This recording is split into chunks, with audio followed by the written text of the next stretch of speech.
Boa noite aos amigos, às amigas que nos acompanham semanalmente aqui pelas plataformas do Conhecendo o Espiritismo, no nosso estudo Conhecendo Nosso Lar.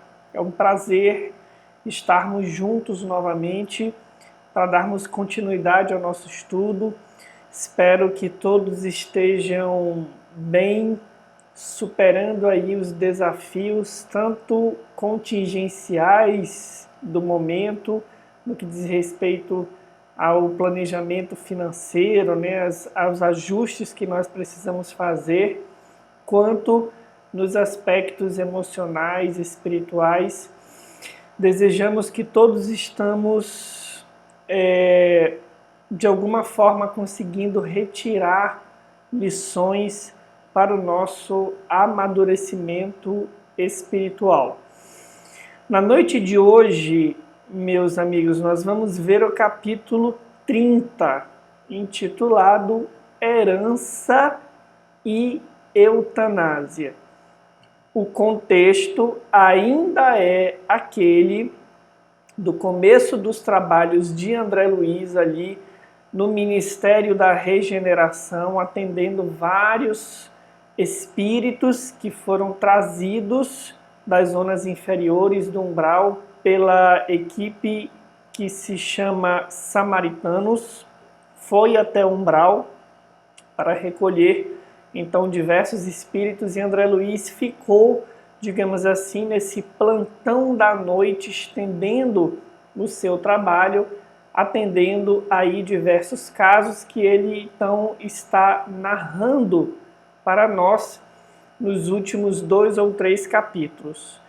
No caso de hoje, os temas eixo que nós vamos pensar, como o próprio título já diz, são a herança, portanto a questão da riqueza, como que o Espiritismo, a partir da análise do estudo de caso de André Luiz, enxerga essa problemática da herança. Tem muita coisa boa para a gente analisar. Você deve pensar assim, isso não é problema para mim porque eu não sou rico, mas todos nós deixamos alguma herança, seja ela física ou espiritual, no que diz respeito aos valores, todos nós deixamos alguma herança. E também o tema da eutanásia, que vamos ver um pouquinho mais distante, com menos detalhe, mas vamos ainda assim ver. Então, na continuidade daqueles atendimentos, Narcisa atende uma moça chamada Paulina, que está então preocupada com o estado de seu pai, que desencarnou recentemente, assassinado pelo filho Edelberto. Esse pai de Paulina já estava padecendo de doenças ali que já tornavam a sua desencarnação próxima, mas que foi acelerada pelo filho com o objetivo de angariar então aí a herança que o pai iria deixar. Daí o título do capítulo, Herança e Eutanásia.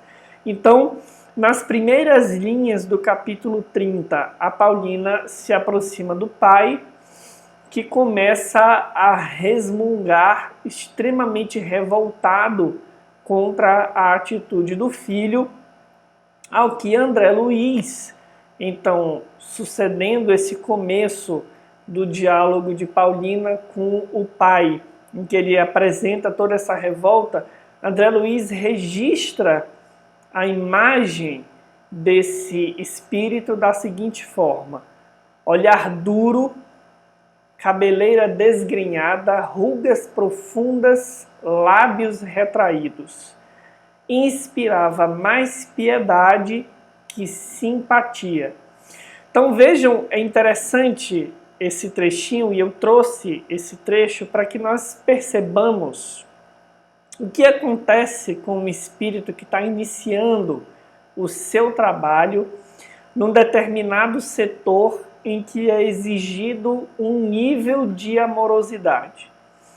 Diante do quadro desse pai de Paulina, desse quadro difícil que André Luiz narra, que ele mesmo assume que tinha mais compaixão do que simpatia pela circunstância em que esse espírito então ali se apresentava. Mas nós vamos ver o André Luiz, na verdade, estamos vendo desde os últimos capítulos um André Luiz diferente.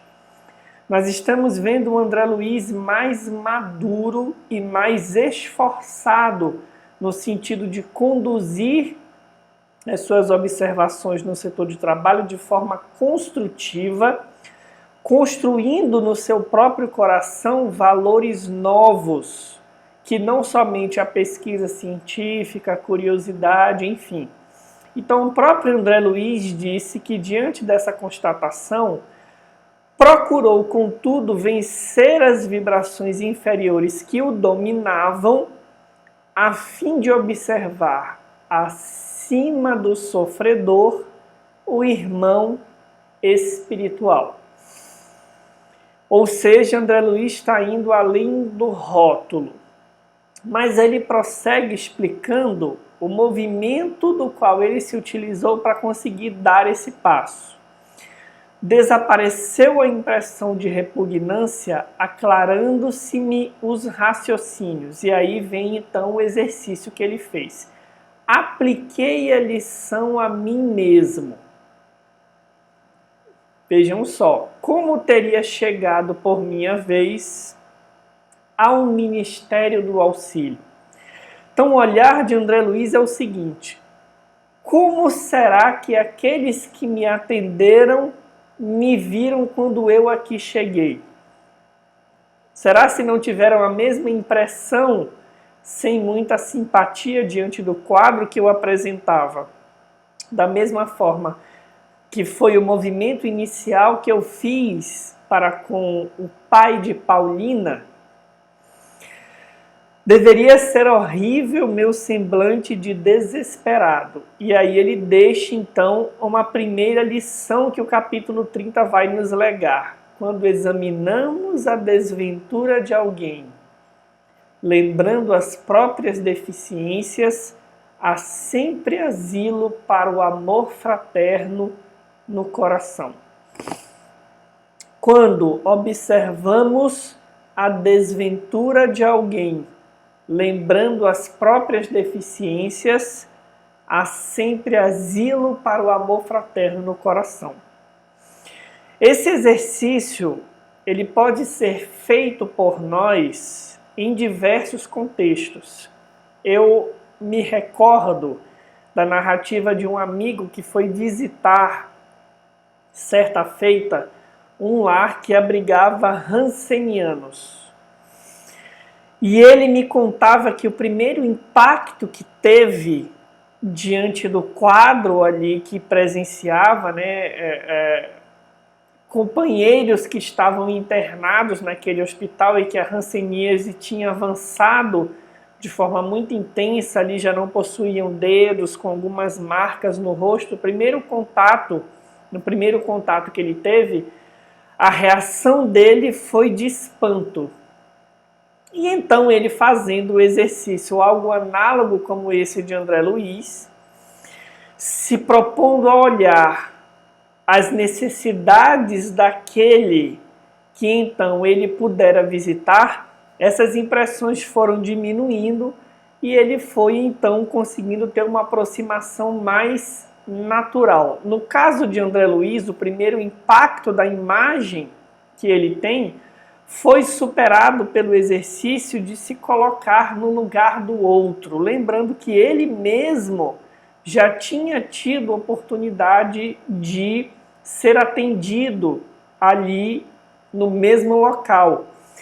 Então, nós podemos expandir esse exercício, na verdade, para uma experiência mais cotidiana. Quantas vezes nós não recebemos um familiar ou no ambiente de trabalho, recebemos um colega com uma fisionomia extremamente perturbada? Quantas vezes os nossos parentes acordam de mau humor ou apresentam-se com alguma problemática que turva o semblante deles e nós, quando vemos, fazemos o primeiro movimento, como André Luiz aqui, de repulsa, desculpem. Significando isso que eles talvez provoquem em nós nesse momento nem piedade, como foi o movimento de André Luiz I, muito menos simpatia, mas a simples repulsa. E André Luiz está então nos ensinando uma lição interessante, que é a de quando nos depararmos com essas fisionomias mais difíceis, pensarmos também o quanto nós exigimos de piedade, de simpatia ou de tolerância por parte daqueles com quem convivemos. Eu estou convidando vocês a extrapolar essa lição de um ambiente controlado de atendimento no hospital da colônia de nosso lar para a nossa convivência diária. Porque, no fundo, são experiências análogas. Nós vamos atender pessoas da nossa intimidade, do nosso círculo de convivência, que muitas vezes vão se ver extremamente perturbadas por dificuldades ou por situações que elas vivenciem, e nós temos esse mesmo obstáculo de olhar para elas de uma forma mais amorosa, mais compassiva. E aqui fica então o convite de André Luiz.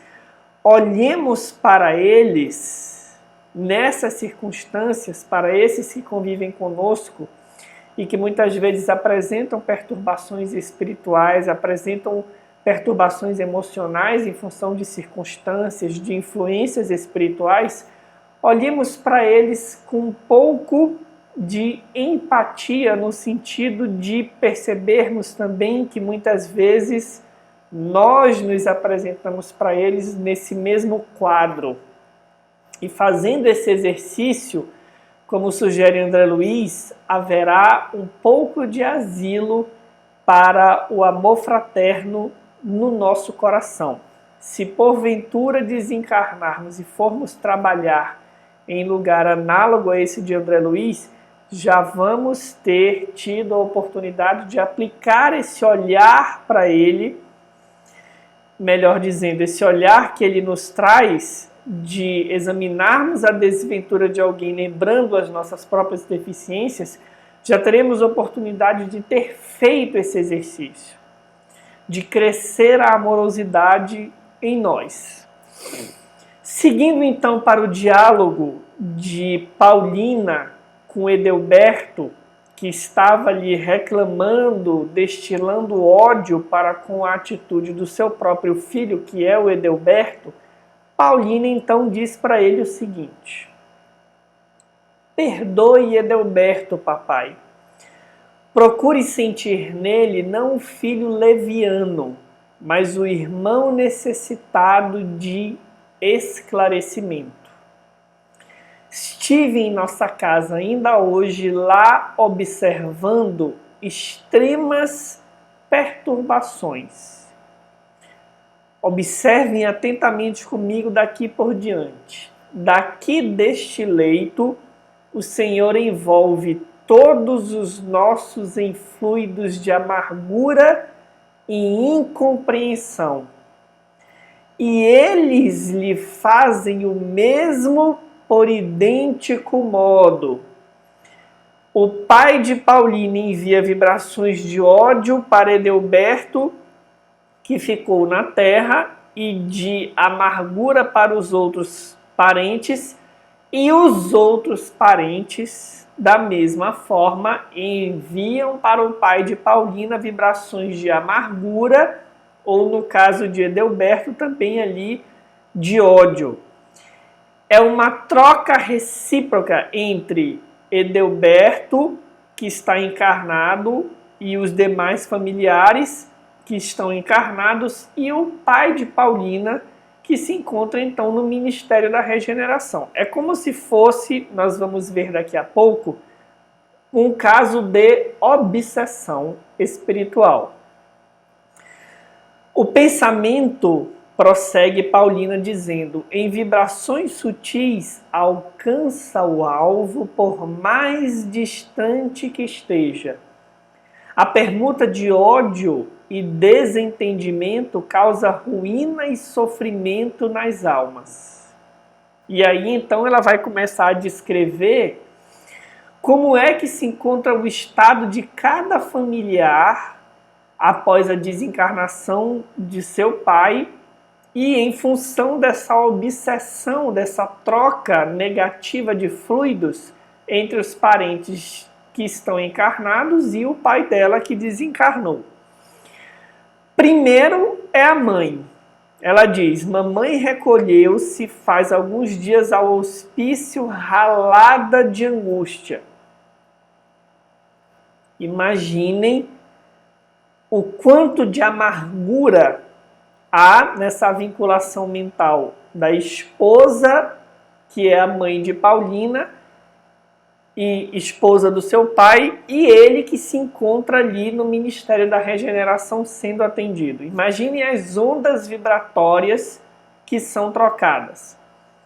Amália e Calcilda entraram em luta judicial com Edelberto e Agenor em virtude dos grandes patrimônios materiais que o Senhor ajuntou nas esferas da carne. Então os filhos também entraram ali no litígio jurídico em função da disputa pela herança. Imaginem o quanto de vibrações que isso não direciona para Edelberto, e que está encarnado e foi o autor ali da eutanásia, né, entre aspas, do assassinato, e por sua vez o quanto de vibrações que ele também não envia para o seu próprio pai. Um quadro terrível, cujas sombras poderiam diminuir se sua mente vigorosa não estivesse mergulhada em propósitos de vingança. Então vejam que o pai de Paulina e do irmão dela, Edelberto, está cercado por vibrações que ele mesmo emite de vingar-se do próprio filho em função da atitude que ele tomou de acelerar a sua desencarnação, cometendo aí então a eutanásia para se apossar da herança. Esses propósitos de vingança agravam essa permuta que está acontecendo ainda que o pai dela, o pai de Paulina, já se encontre no Ministério da Regeneração. Essa permuta de fluidos perniciosos ainda continua acontecendo. Por quê? Não dá para a gente imaginar que basta chegar em nosso lar e essas vibrações, essas vinculações espirituais são simplesmente cortadas. O pai de Paulina foi resgatado, mas não consegue desvincular-se mental, energética e vibratoriamente das energias do filho que o assassinou em função do desejo de vingança que ele acalenta.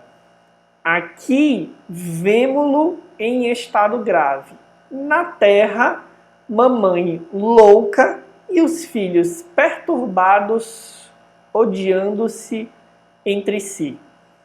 Em meio de tantas mentes desequilibradas, uma fortuna de 1.500.000 cruzeiros. E que vale isso, senão a um átomo de felicidade para ninguém?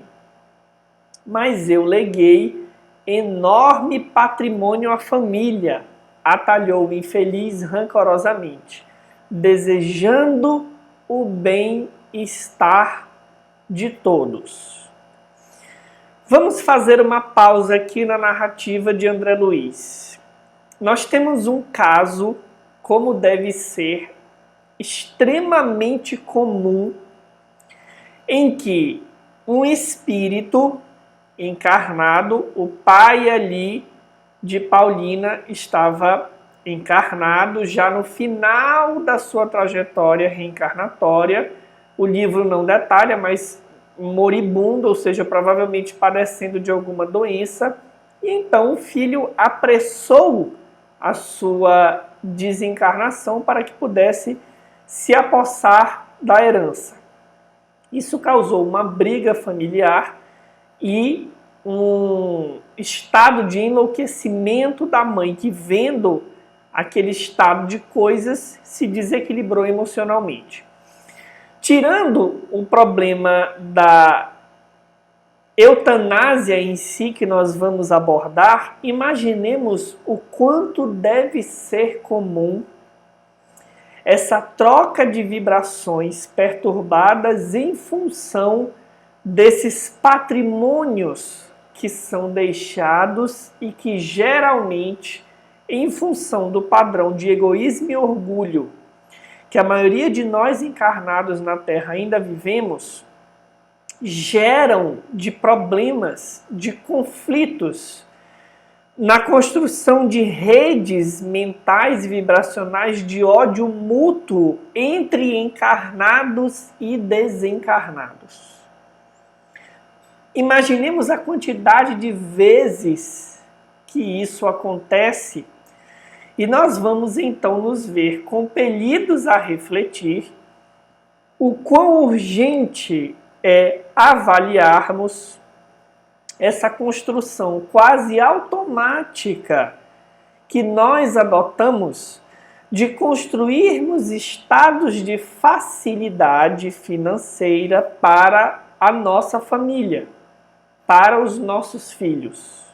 Porque nós fazemos isso, como diz aqui o pai de Paulina, com a melhor das intenções, desejando o bem de todos. Será se essa nossa tentativa, se essa nossa postura, se esse plano equivale à recomendação de Jesus e dos benfeitores espirituais no que diz respeito à utilização, por exemplo, da riqueza? É o que nós vamos investigar a partir de agora.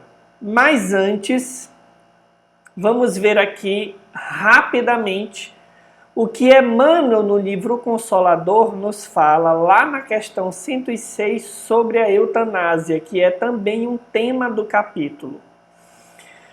Pergunta-se a esse benfeitor se a eutanásia é um bem nos casos de moléstia incurável. No caso do pai de Paulina, equivaleria a gente perguntar assim: o quanto há de culpa na atitude de Edelberto, seu filho, acelerar a sua desencarnação? Vamos supor que Edelberto argumentasse: mas ele já estava no final da vida, estava em muito sofrimento, eu apenas acelerei a desencarnação, estancando o seu sofrimento.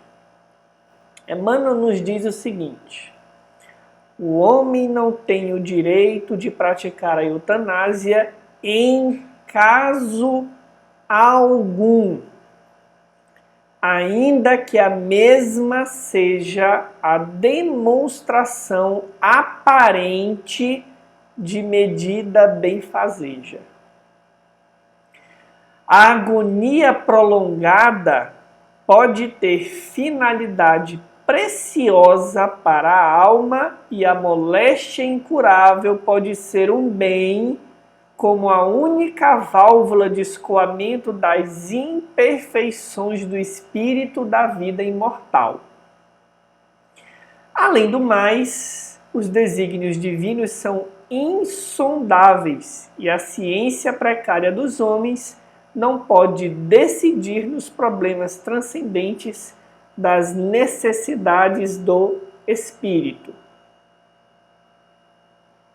Então vejam só o que Emmanuel nos diz. Nem no caso de Edelberto e do seu pai, nem em nenhum outro caso em que haja o desejo aparentemente sincero de atenuar os sofrimentos, cabe interromper uma encarnação.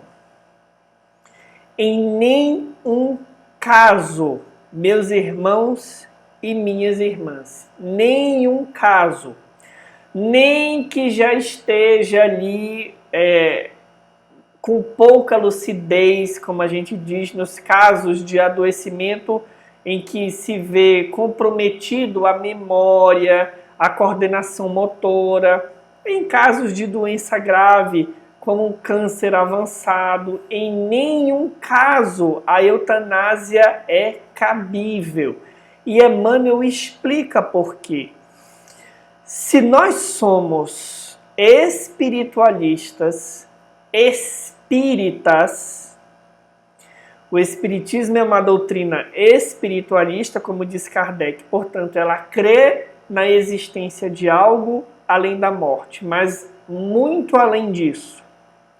Ela traz, como fala Kardec no Evangelho segundo o Espiritismo, um ponto de vista claro e preciso do que aguarda o espírito após a morte, nos explicando elementos sobre a justiça das aflições, sobre a lei de causa e efeito, enfim.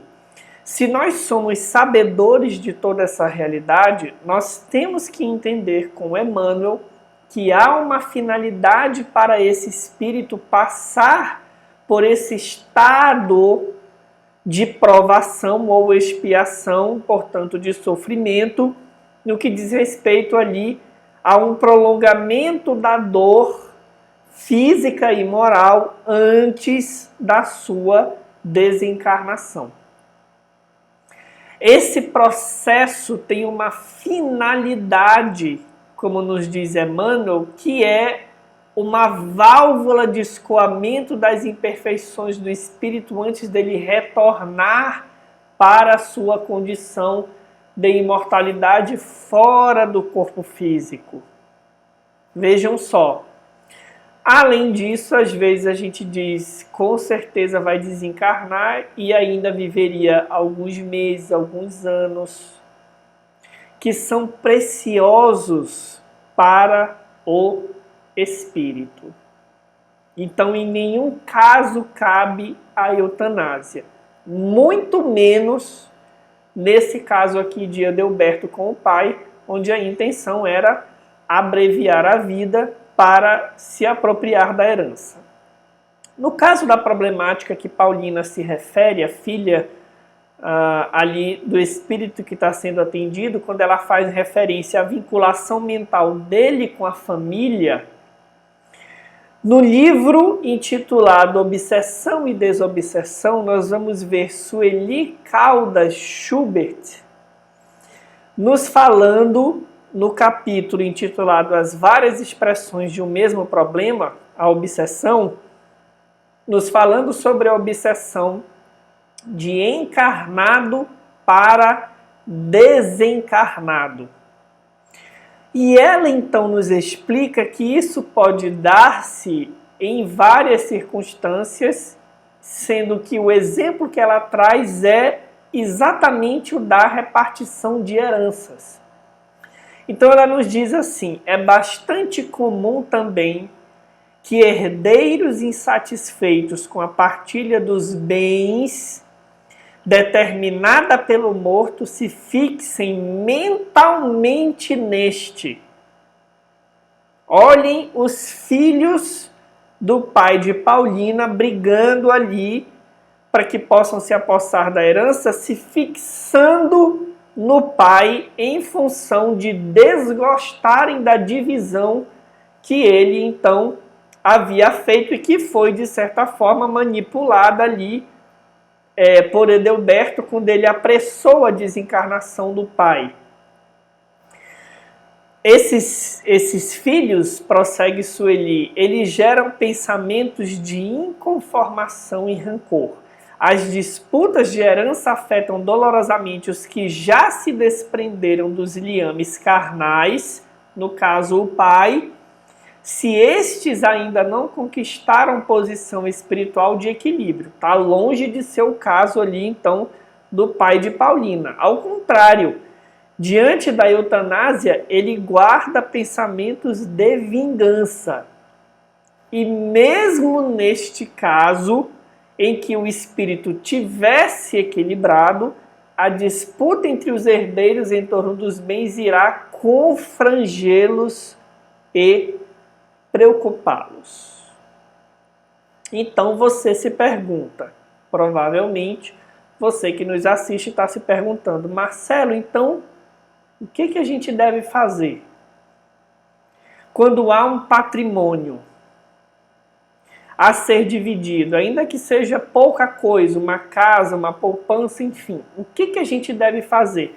Não é lícito pensar no conforto dos filhos, pensar numa condição confortável para esses filhos? Não nos é lícito fazer uma poupança, uma programação? O que a espiritualidade tem a nos dizer sobre isso? Vamos lá. Prosseguindo o diálogo, Paulina diz então para o seu pai, quando ele argumentava, lembre do slide anterior, quando ele dizia que teria feito então aquele acúmulo da herança pensando no bem da família.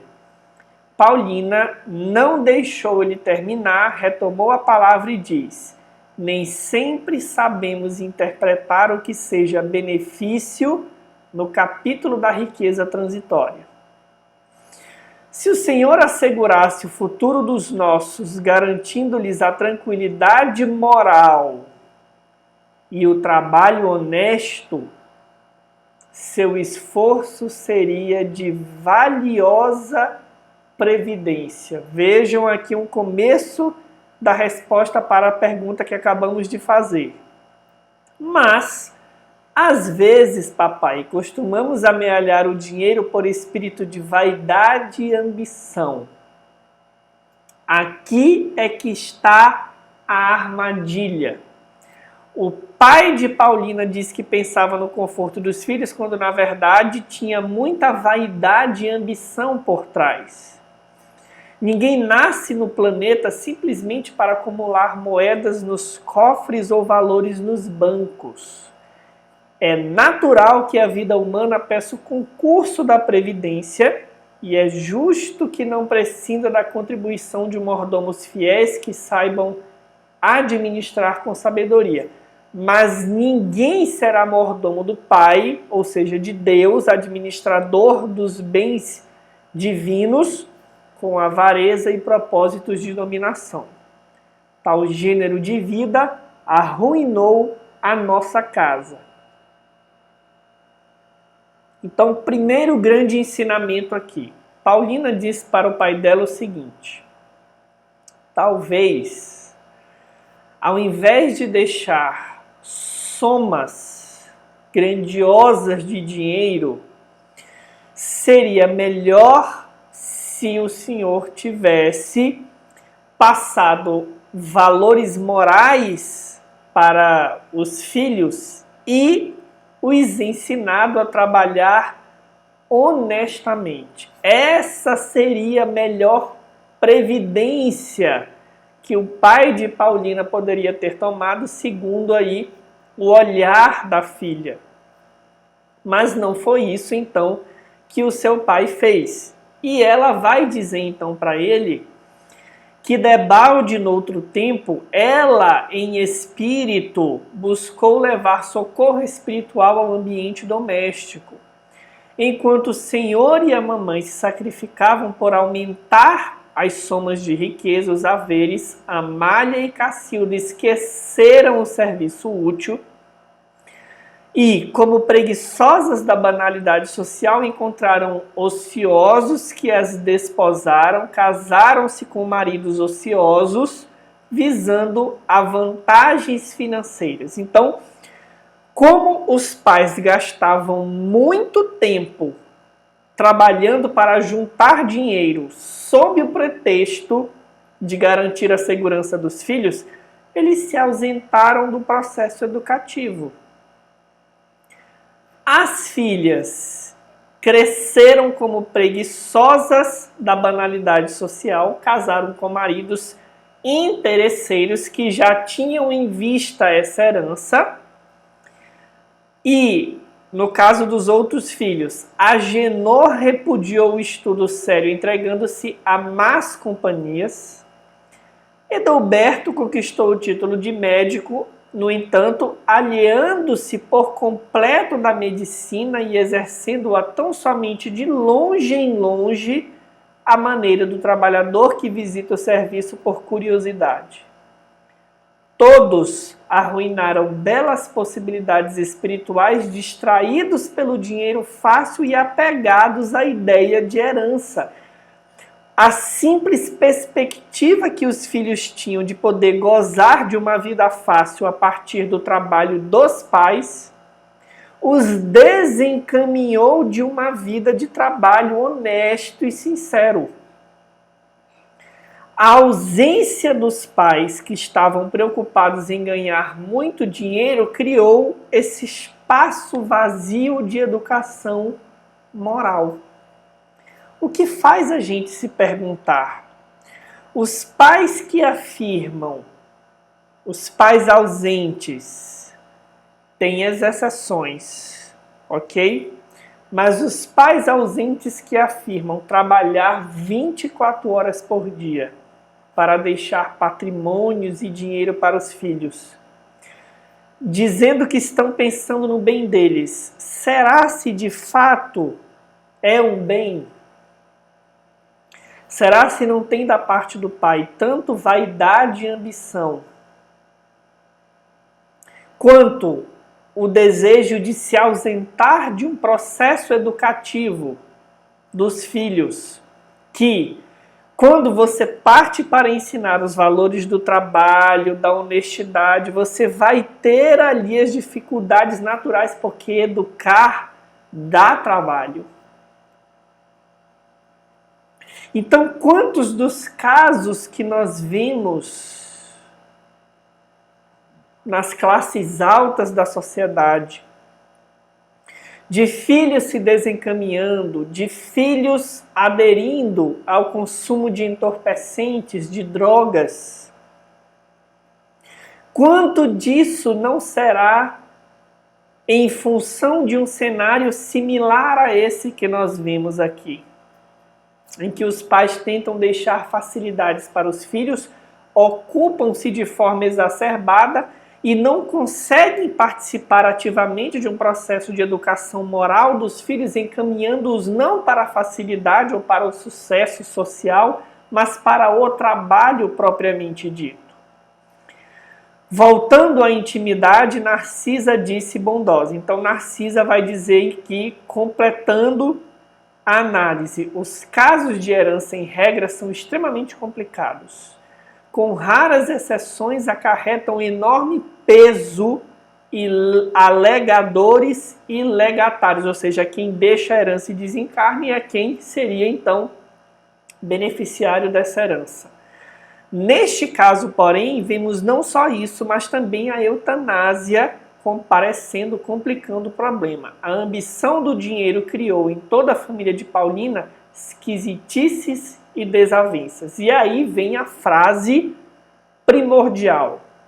Pais avarentos possuem filhos esbanjadores.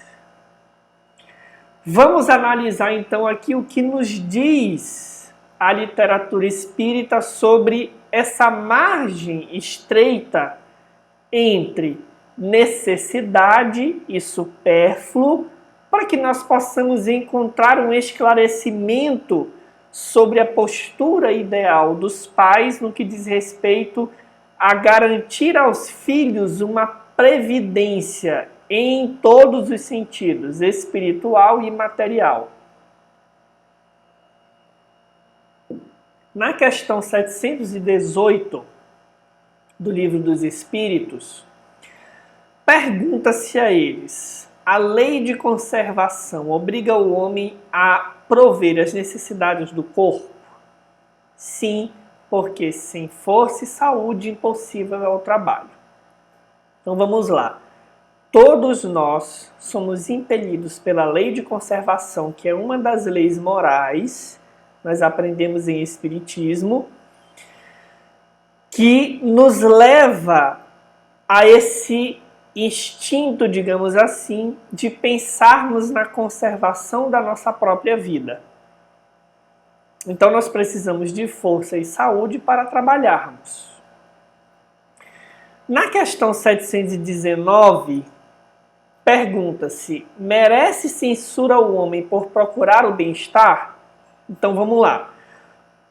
O patamar primeiro é conservação. Isso é básico. Ninguém pode ser condenado porque pensa na sua própria conservação. Precisamos de força e saúde para trabalhar. E precisamos trabalhar para mantermos a força e a saúde. Básico. Ninguém está dizendo aqui que o ser humano deve viver às escusas para não trabalhar. Na 719, a gente vai para o nível seguinte. Merece censura o homem por procurar o bem-estar? Saímos do campo da sobrevivência. Dizem os espíritos o seguinte: é natural o desejo de bem-estar. Nenhum problema. Deus só proíbe o abuso por ser contrário à lei de conservação. O bem-estar ainda está de acordo com a lei de Deus. O problema é quando o bem-estar se torna abuso. Aí ele está contra a lei de Deus, nesse caso a lei de conservação. Ele não condena, Deus não condena a procura do bem-estar, desde que aqui entra o abuso. Não seja conseguido à custa de outrem, e não venha diminuir-vos nem as forças físicas, nem as morais. Vejam que interessante. Então, aonde está a fronteira do bem-estar para o abuso? Primeiro, se o meu bem-estar é conseguido à custa da exploração do trabalho alheio, se eu não pago justamente, se eu não remunero, por exemplo, justamente os meus funcionários, sendo um empresário para angariar lucros maiores, se eu prejudico a minha comunidade com atitudes, esquemas para aumentar o meu lucro e isso retira o necessário de alguém, eu estou entrando no campo do abuso. Se a desculpa de buscar o bem-estar me leva a trabalhar excessivamente, portanto, diminuir as minhas forças físicas em excesso, ou as minhas forças morais, isso também está além da lei de Deus. Vejam que interessante.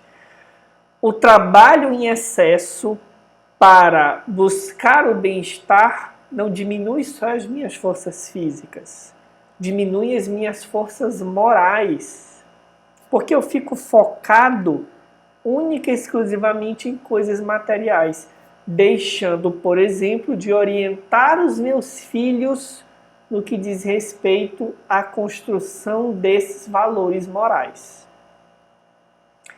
715. Como pode o homem conhecer o limite do necessário? É uma pergunta que, apesar de vir antes, aqui acabou ficando encadeada com o raciocínio. Então vamos lá, Marcelo. Como conhecer a fronteira entre limite e necessário? Aquele que é ponderado conhece por intuição.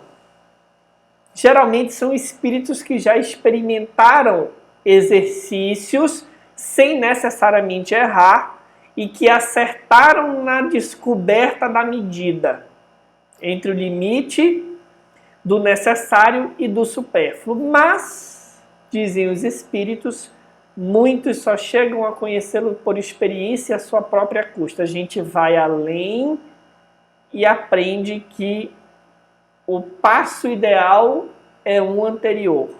Ou a gente vai aquém e aprende que um passo ideal é um mais à frente. Então a experiência vai nos ensinando o limite do necessário. Imaginemos o pai de Paulina, quando recuperar-se de toda essa perturbação, perdoar o filho, provavelmente ele vai perceber que a melhor postura numa encarnação não é de acumular para ter facilidades, mas de trabalhar buscando bem-estar e ensinando os filhos o valor do trabalho. A partir desse erro, ele vai alcançar um aprendizado e vai alcançar um equilíbrio. 716. Mediante a organização que nos deu, não traçou a natureza o limite das nossas necessidades? Vejam que pergunta interessante. Olhando para o nosso próprio corpo físico, não seria intuitivo percebermos que basta a alimentação sem luxo e sem excesso, basta uma moradia sem luxo e sem excesso, basta uma vestimenta sem luxo e sem excesso, para que a gente conheça de forma intuitiva esses limites? Os espíritos dizem que sim, sem dúvida, mas o homem é insaciável. Por meio do nosso corpo, ou seja, da organização que temos, a natureza traçou para nós o limite das necessidades. Porém, os vícios lhe alteram a constituição e lhe criaram necessidades que não são reais. Então, os nossos vícios morais alteram a nossa percepção da realidade e nos fazem achar que precisamos de coisas que não precisamos. O mundo em si gira em torno, boa parte, da construção de necessidades que não são reais, da construção de necessidades ilusórias. Meus amigos, o tempo inteiro, de forma obsessiva, nós somos visitados por propagandas, incluindo todas as atividades que nós fazemos aqui no YouTube.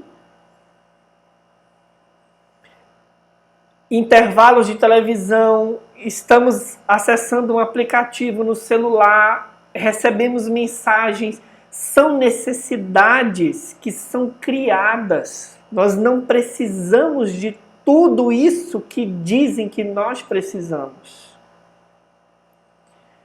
Tudo hoje é motivo para consumir. Isso também explica ou fica explícito na dificuldade que as pessoas têm de ficar em casa.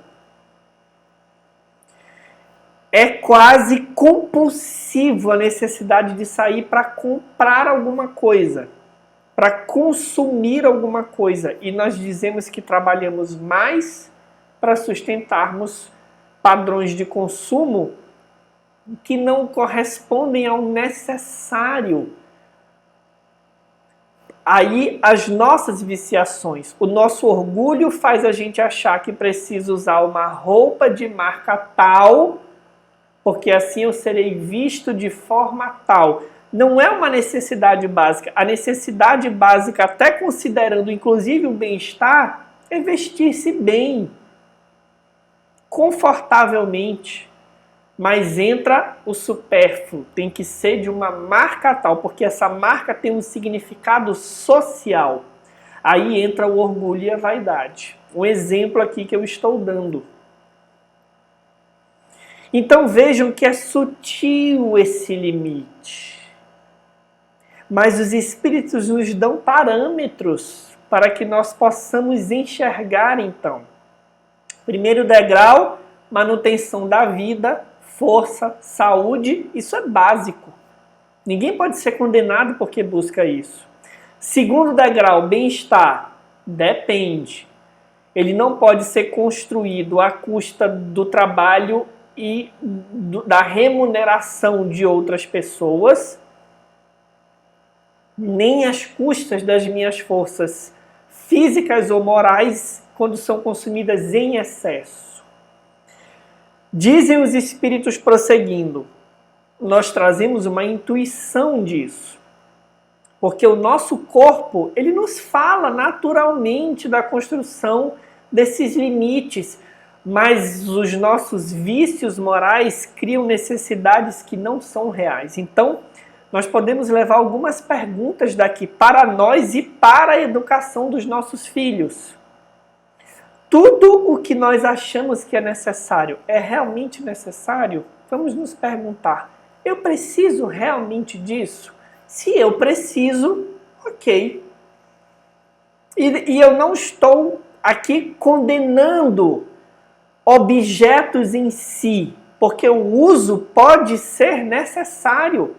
Eu posso precisar, por exemplo, de um aparelho celular ou de um computador de alto desempenho se o meu trabalho assim exige, nenhum problema. Mas eu preciso ter objetos de um valor social atribuído tal só para ser reconhecido como alguém que pode comprar aqueles objetos? Ou será que eu não estou consumindo objetos por compulsão, por ansiedade? Então são esses limites que nós precisamos observar. E aí, Jesus tem algo a nos dizer a respeito disso. Lá no seu tempo, há 2000 anos, Jesus já nos alertava sobre essa nossa relação com a riqueza. Quando eu digo riqueza, não estou falando excesso de riqueza, eu estou falando administração de recursos. Lá no Evangelho de Lucas, capítulo 12, versículo 13, Jesus vai nos contar então a parábola do rico insensato. Mais interessante é nós percebermos o contexto em que nasce a parábola. Porque alguém diz assim para Jesus: disse-lhe alguém da turba, mestre, dize ao meu irmão para dividir a herança comigo. Vejam que interessante, como conversa com o caso aqui do pai de Paulina, do espírito que está sendo atendido. Jesus, porém, respondeu: homem, quem me constituiu juiz ou partidor sobre vós? Jesus se recusa a entrar sequer no mérito da questão. Mas a herança de quem? Você é filho primogênito, não é? Enfim, Jesus não entra nem no mérito. Ele vai contar então a parábola do rico insensato que diz assim: e disse-lhes, olhai, antes da parábola Jesus diz, guardai-vos de toda a avareza, porque a vida de alguém não está na abundância dos seus bens. E vai então contar a parábola, que é curtinha. A região de certo homem rico produziu abundantemente. As terras de determinado homem rico produziu abundantemente. E arrazoava em si mesmo, dizendo, que farei, porque não tenho onde recolher os meus frutos? Produziu tanto que não tinha onde guardar os frutos. Disse o homem para si mesmo, farei isto, derrubarei os meus celeiros, edificarei maiores, e recolherei ali todo o trigo e os meus bens. E direi à minha alma, alma, tem muitos bens armazenados para muitos anos, herança, repousa, come, bebe, deleita-te. Vejam que interessante. É uma herança. É o supérfluo. Porque está indo contra a lei aqui do necessário. E aí, Jesus prossegue a parábola dizendo, mas disse-lhe Deus, insensato, em algumas traduções, louco, nesta noite requisitam a tua alma de ti. E o que tens preparado, ou o que preparastes, para quem será? Assim é o que entesoura para si mesmo, mas não está enriquecido para Deus. Então, nessa parábola, Jesus se recusa a ser juiz ou partidor entre uma herança, porque é como se ele dissesse assim, o problema é anterior a isso. O problema não é a divisão. O problema é como aqueles que brigamos por bens materiais enxergamos cegamente a realidade material, atribuindo a ela toda a nossa atenção. Mas eu não estou falando só dos milionários, dos que têm conforto excessivo. Essa lição pode ser aplicada em nós, que muitas vezes gastamos todas as nossas energias em conquistarmos posições de conforto. Não sobra nenhum tempo para reflexões em torno do nosso crescimento espiritual, da nossa transformação moral. E nós fazemos isso dizendo que estamos buscando o que todo mundo busca. Acontece que pode acontecer como o homem aqui da parábola. A gente pode morrer a qualquer momento. Ao que nos seria perguntado: e o que tens buscado ou o que tens preparado, para quem será? Então o olhar de Jesus é muito rico, porque ele vai ao encontro da análise de Paulina.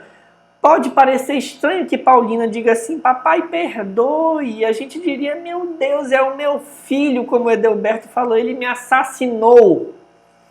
Mas Jesus comparece para e passo ali com o discurso de Paulina, dizendo assim: quem é que me faz juiz ou partidor entre o Senhor e os meus irmãos?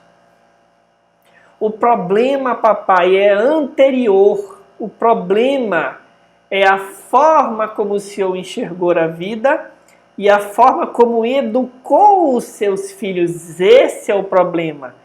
O pai de Paulina é o rico insensato que foi pego desavisadamente pela desencarnação e agora fica querendo vingar-se do filho em função aí da disputa por uma herança. Então o olhar de Paulina é o olhar aqui próximo ao de Jesus. O problema não é quem matou quem vai ficar com o quê. O problema é que aquele grupo familiar foi todo educado ou mal educado para olhar apenas conforto material. E quem iniciou esse processo foi o pai. Então ele não é de todo inocente. Olhem que interessante. Ele não é de todo inocente, porque ele educou os filhos a buscar apenas facilidades, a tal ponto que o filho se voltou contra o próprio pai para que pudesse pegar aquela facilidade o mais rápido possível.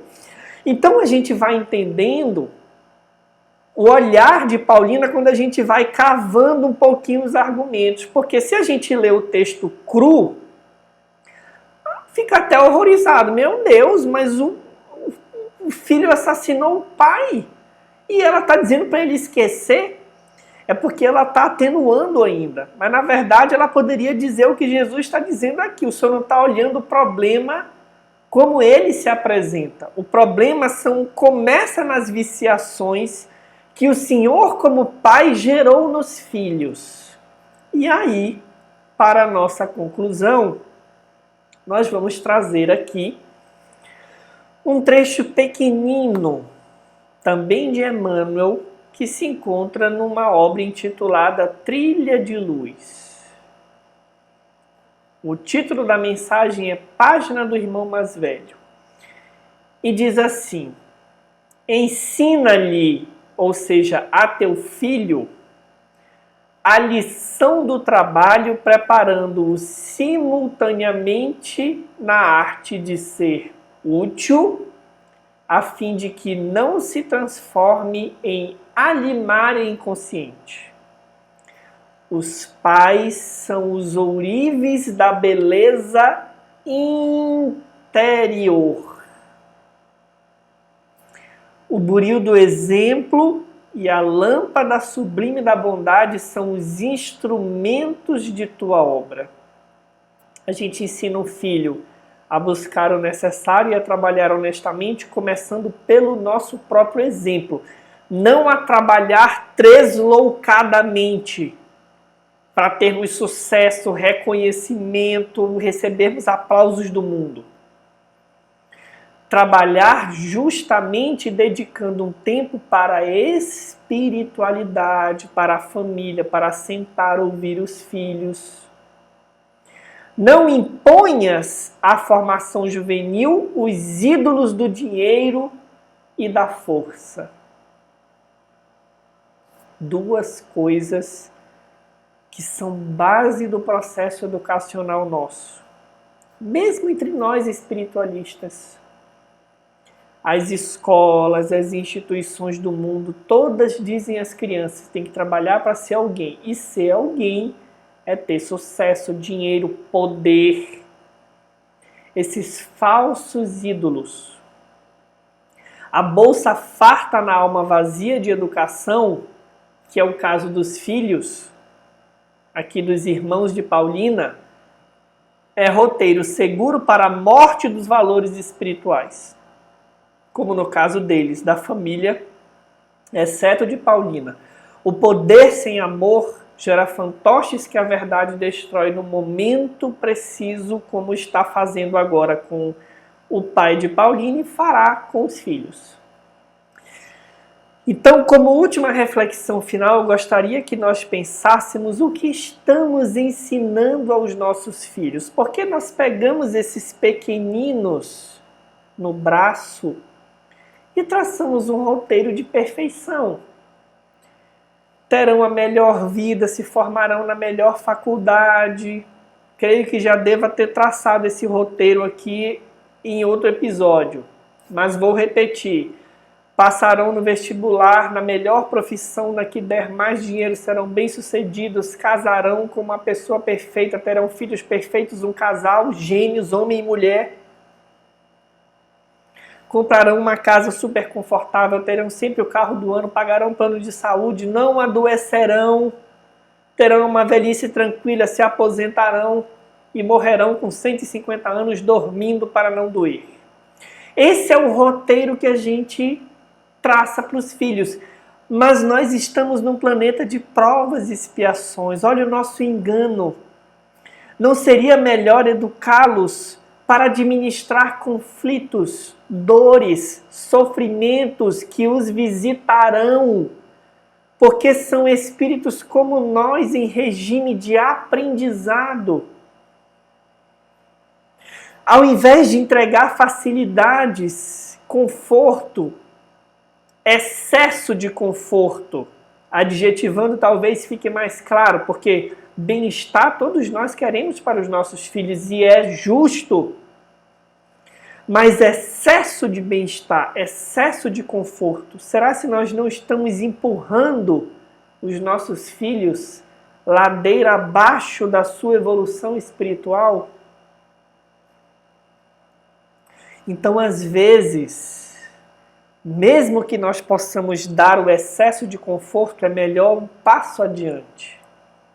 É melhor ensiná-los a buscar pelo trabalho, dar o suporte, mas deixá-los sentir a vida como ela é. Não do mundo cão selvagem, mas do trabalho honesto, de sermos úteis, de não passarmos por cima do outro para termos o nosso espaço.